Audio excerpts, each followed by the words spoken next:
Welcome to Healthcare du Jour, where we dish up and digest the latest in healthcare. For the next 30 minutes, sit back as we bring you insight, commentary, and discussion on trending topics to the table, all expertly served up by our host and his guests. Healthcare du Jour is brought to you by Carium, the telehealth platform enabling healthcare's digital transformation, helping you care for people within the fabric of their daily lives. Now here's your host, Matt Fisher. Welcome back, and thank you for joining as we dive into the hottest topics in healthcare.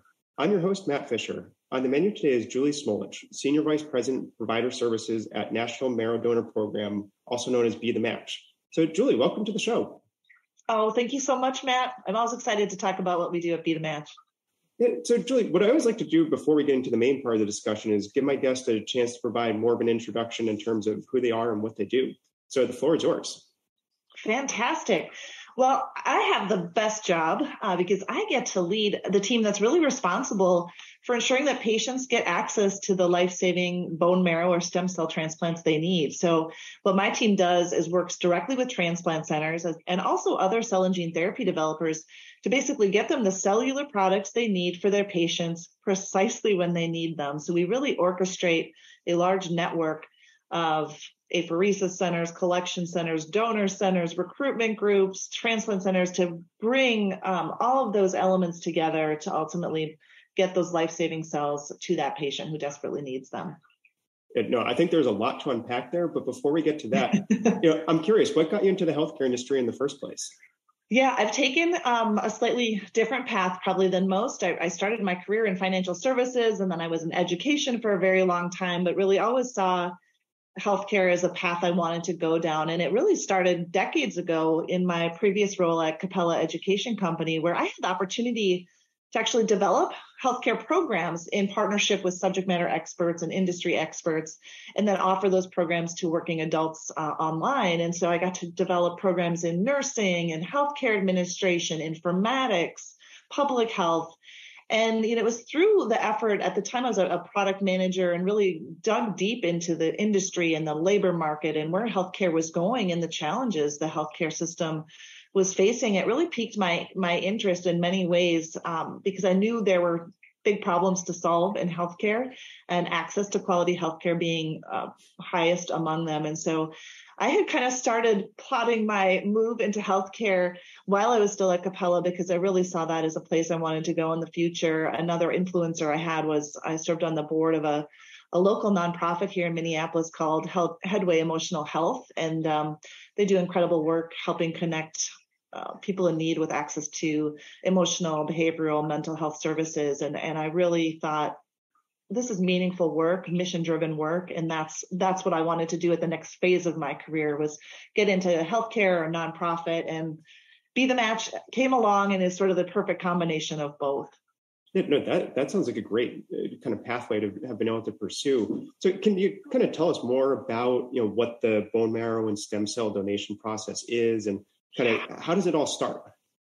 Okay. Well, of course, unfortunately, it starts with a sick patient. So we help patients that are dealing with blood cancers and blood disorders. There are about 75 different indications that can be treated through bone marrow or stem cell transplant. So it starts with that sick patient. And the first step, once a physician realizes that the patient needs something more than chemotherapy to help get them back on course, when they realize transplant is the option to pursue, it really starts by looking at their own family to see if there is a genetic match, HLA matching, human lymphocyte antigen matching.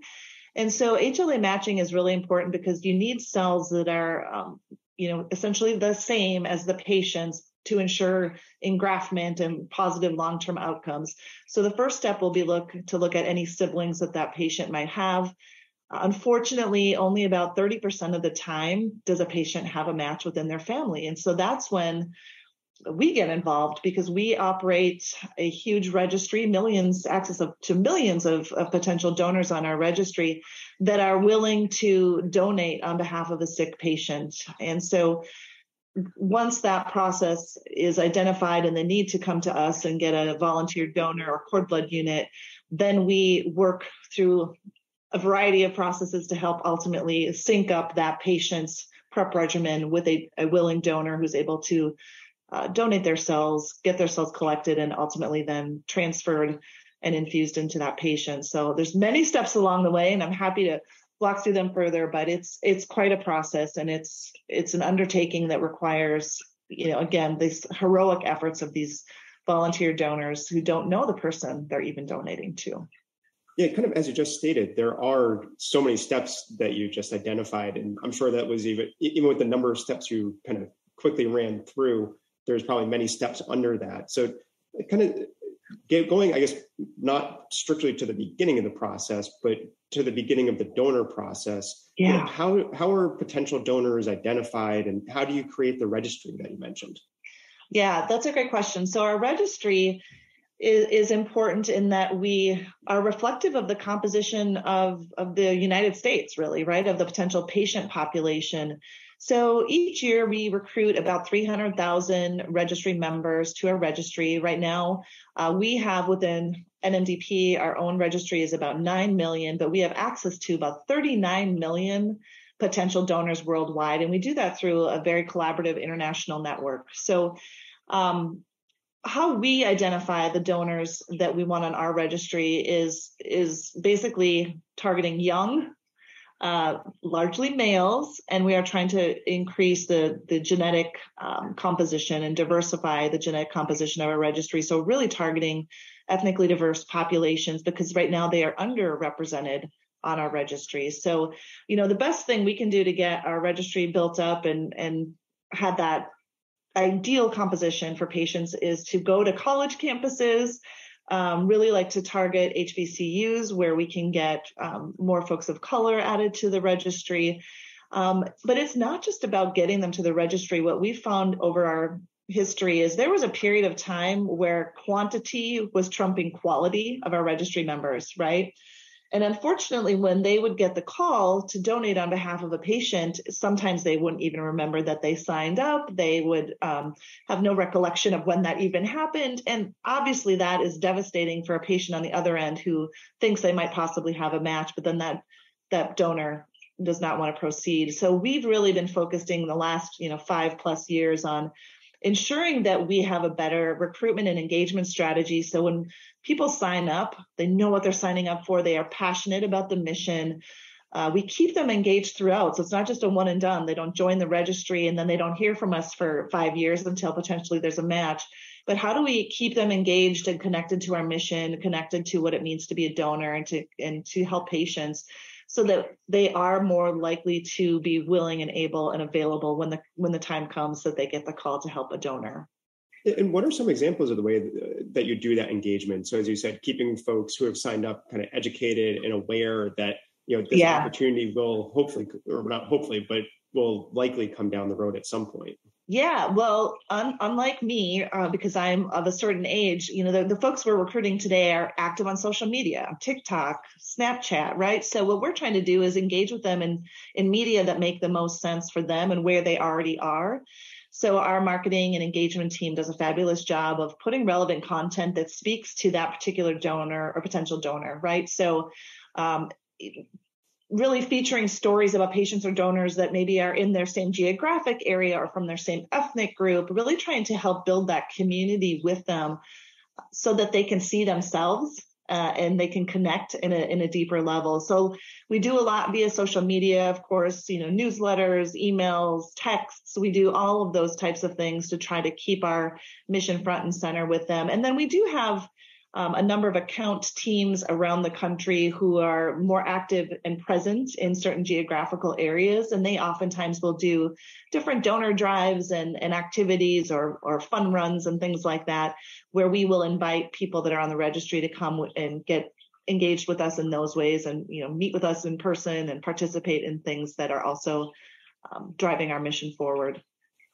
Yeah, kind of with that mixture of, it sounds like, social media and electronic engagement, but also in-person engagement. How did COVID kind of impact that ability to recruit new members to the registry? Oh, unfortunately, it impacted it significantly, right? So we couldn't be physically out recruiting new members to the registry. We do a ton of recruitment electronically as well. So we certainly were able to keep our registry numbers up just through electronic, engagement activities. We just had to stop all the campus visits, the in-person recruitment. So that definitely, created a scenario where our numbers were down compared to historical years, but we were still able to keep building on our registry and the composition.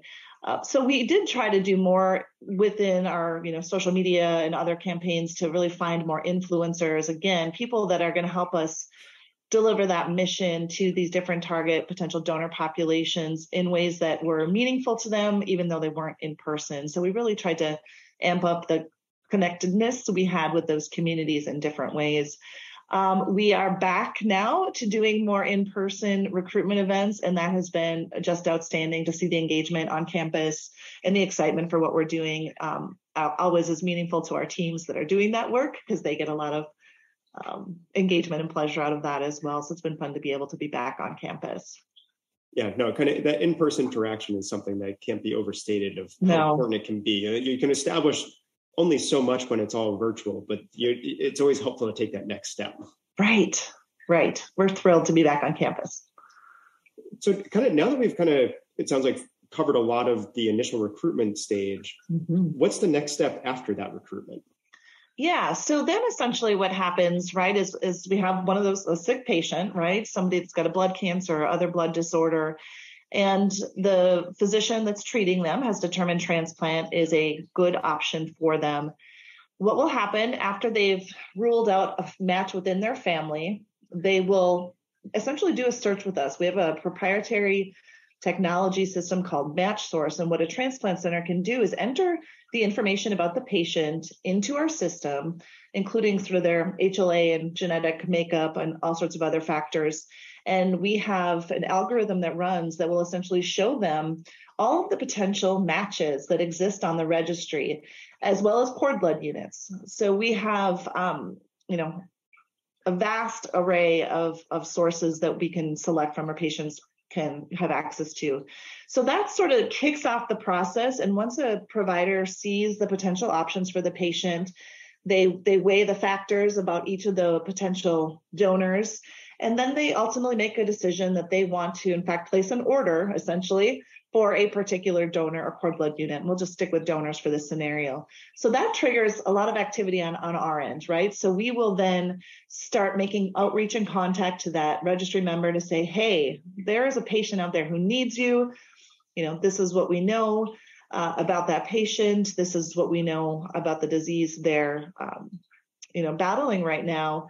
Are you interested? Is donating something you are still interested in doing? And so we'll make that initial contact. If they say, yes, I'm absolutely willing to help, then we go through a variety of steps to make sure that the typing we have on file for them is correct. They have a physical exam. They go through a workup process.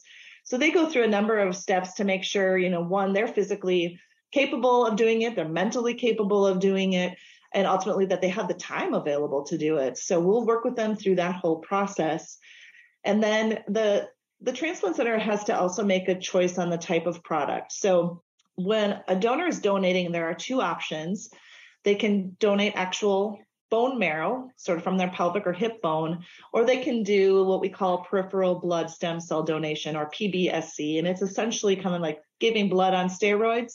They are injected over a 5-day period with a medication that essentially stimulates their blood stem cells and gets them flowing through their body so that at the day of collection, they have more cells to potentially donate to that patient. So they go through that regimen of a 5-day sort of shot in the leg process, and then they get to an apheresis collection center and they sit on a machine for several hours, and it's like donating blood. We take out the cells we need and we put back into them the cells we do not need. And overall, fairly painless, for those donors. Like I said, it's largely like giving blood, but just maybe a little bit longer and a little bit more intense. So fairly straightforward process. For the bone marrow donation, that does require a donor to go under general anesthesia. And the physician essentially extracts bone marrow from their hip bone. And so certainly there's a little more risk involved with that. But overall, we have a great track record of safety, and we are able to get that donor recuperated and on their way in a fairly short period of time. So those are the paths that could go down. PBSC is leveraged about 80% of the time, and marrow about 20% of the time. Yeah, no, a very interesting process. And for those of you just joining, I'm talking with Julie Smolich of National Marrow Donor Program. We've been talking about bone marrow donation. And Julie, kind of with that description of what happens once it's identified that a donation is needed, made me realize that I think I forgot to ask about one piece of the initial donor identification process, or the donor registration process. Because you were talking about, that the querying clinician can go into a database and search the information that you've got. So kind of what information or maybe what samples are required when someone is initially signing up to be a part of the registry? Yeah, so it's fairly simple. We essentially send them out a little kit of swabs, large Q-tips essentially, and they swab the inside of their cheeks. They put it back into a kit and essentially send it back to us. And then we type them. We understand what sort of their HLA type is so that they can have that on file. We put that in our system so that all of the genetic factors that are important for making a selection on behalf of a patient are captured in that system, along with their demographic information, their kind of basic health history questionnaire. So there's all of that information available, for women that'll call out, if they've had a pregnancy in the past, et cetera, exposure to certain parts of the world where certain viruses and infections are more common, et cetera. So it includes a lot of comprehensive information from both just that buccal swab as well as the health history questionnaire. Yeah, so it kind of sounds like the health history questionnaire, at least, it doesn't sound all too different from what you might experience when you go in to donate blood. Yeah, exactly. Very, very similar.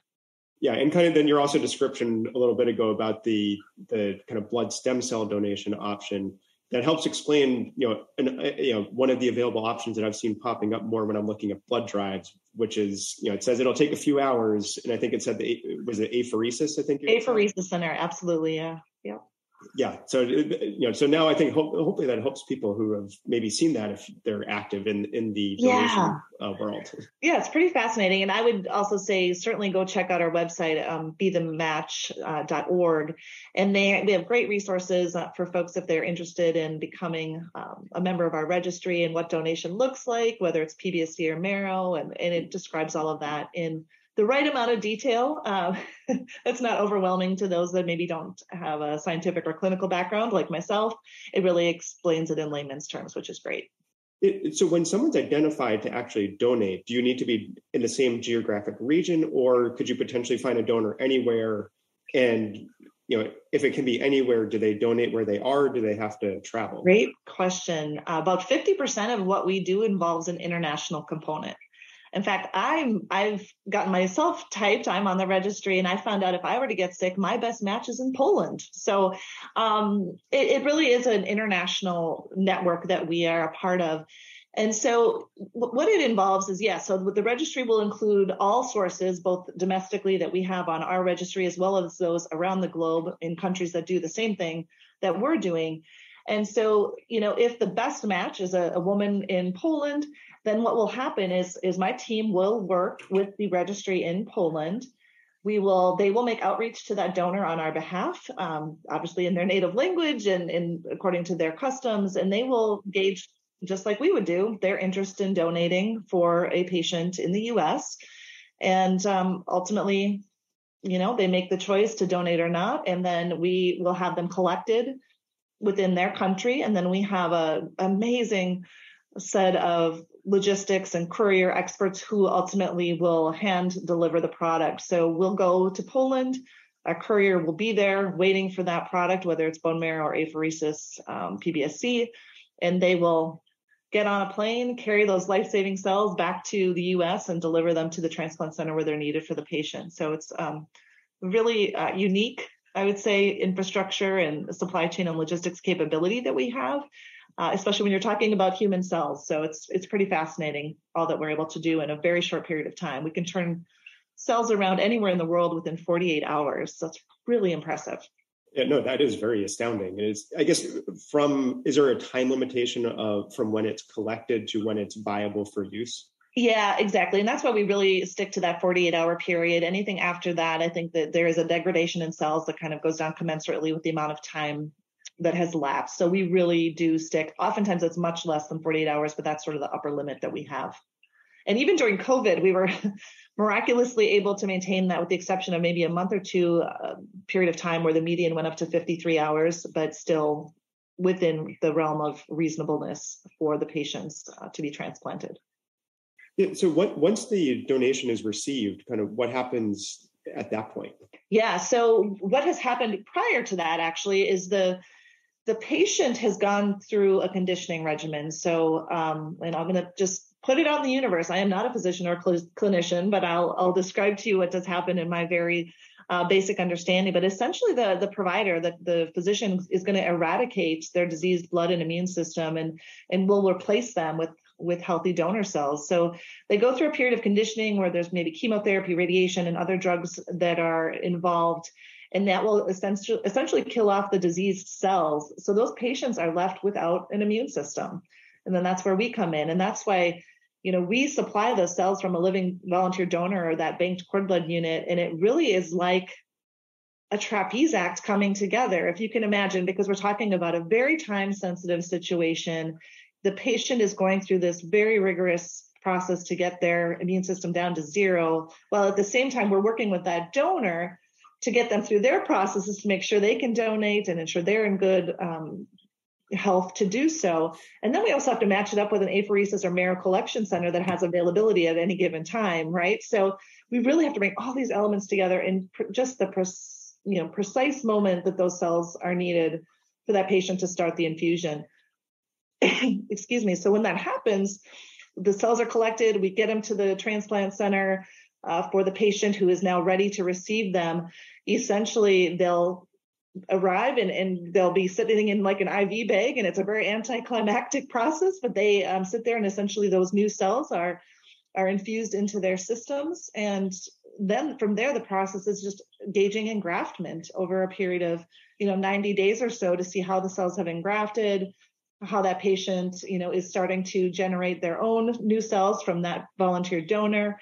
And then essentially, looking out beyond that, for a year's time, essentially seeing how are the longer term outcomes looking for this patient, are there any long-term implications with graft versus host disease, et cetera. But really, it's miraculous how it all comes together, and that patient ultimately is able to receive those cells and hopefully start over with somebody else's immune system.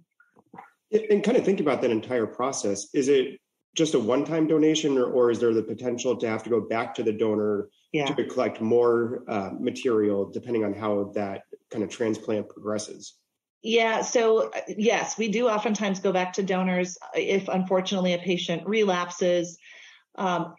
What we don't typically do, so say on the front end, we aren't able to collect enough cells. There's a certain dosing that is required. If a donor can't produce enough cells, which sometimes happens, we typically will not keep trying because that donor, there's donor safety reasons and all of that. We'll typically see if there's a different option, a backup donor, another suitable match that we can pursue. But yes, in the case of patients that do receive a donation, there are a number of times where they receive a follow-up donation from that same person. So, and then kind of what does the process look like after the donation, and once you've gone through the tracking and that it's hopefully, kind of settled in and is producing the expected results? Yeah, so we do long-term follow-up with both the donors and the patients to understand sort of their progression over several years, just to see, how they did engraft, if they had any long-term impacts, if they had any graft versus host disease. And so we manage all of that data. We collect all that data, analyze all that data, and ultimately can help inform clinical decision-making in the future. Because if you can imagine, if we can group a set of patients with similar diseases or indications together, and we can look at, did they get bone marrow, or did they get PBSC or a cord blood unit, right? Or what was the cell dosing? We can look at all of those factors to then over time be able to inform the community to say, hey, it appears like patients at this age or with this indication do better with this sort of regimen or this dosing or this product. And here's the data that backs it up. So we can really use the power of all the information that we collect to provide better information back to the transplant center so they can make even better decisions in the future for the next patients that they serve. Yeah, no, that certainly makes sense to try and track all that information. And as you said, use it to assess what's going well, what's not going as well as would be hoped for. And then it's, kind of the refinement that you'd always hope would be happening. Yeah, exactly. And so it's a constant, we have a really robust database, so we continue to find new ways to evaluate it, to, share that information back with the transplant centers so the whole community can get better. So kind of understanding that refinement can happen, over your time with involvement in kind of the marrow donation process, how have you seen it evolve, and how do you see it continuing to change in the future? Yeah. So, one of the biggest challenges we have, and we talked about it a bit earlier, is the composition of our existing registry is not reflective of the sort of ethnic diversity we have in the United States. And what's amazing about the United States, right, is we keep getting more diverse. And that is a wonderful thing for every possible reason except for HLA matching, because as we get more diverse, we just aren't going to have a match for everyone on the registry. We have a saying here is we can't register our way out of this. We're never going to get to a point where we can have a perfect match for everyone. So one of the really interesting things that we've been working on and sponsoring here at NMDP is a set of studies, a set of clinical trials that are looking at mismatched donors, meaning they are not a perfect genetic match. They are close, but not perfect.